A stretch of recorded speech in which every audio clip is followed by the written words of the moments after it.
There was a moment in human history when people forgot how to read and write. Not a myth, not an exaggeration. It really happened. Cities collapsed. Empires vanished. But the real disaster wasn't destruction. It was forgetting. We usually imagine history as a straight line. We learn, we record, we pass knowledge forward. Information accumulates. But history doesn't always move forward. There was a time when writing almost disappeared from human life.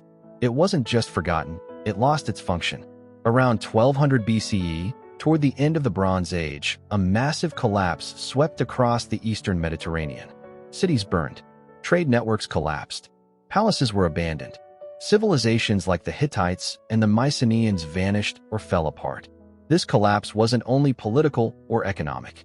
Its deepest impact was on human memory. Writing systems that had been used for centuries, linear B, cuneiform, certain forms of hieroglyphs, fell silent one by one. The tablets still existed. The stones were still there. The records remained. But no one could read them anymore. Writing was controlled by palace scribes, priests, and bureaucracies. When those institutions collapsed, writing collapsed with them. People continued to live, speak, and build, but they no longer wrote. Historians sometimes call this period a dark age, not because nothing happened, but because almost nothing was recorded. For nearly 400 years, written history in many regions virtually disappeared. Events continued, but we can no longer hear them in the voices of the people who lived through them.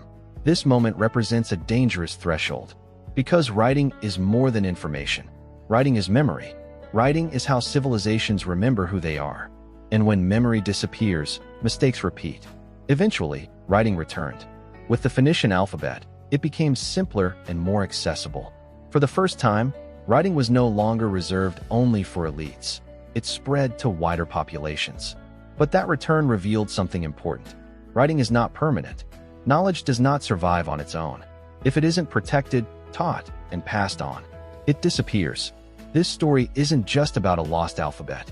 It's about humanity nearly losing its memory. And maybe it reminds us of something essential.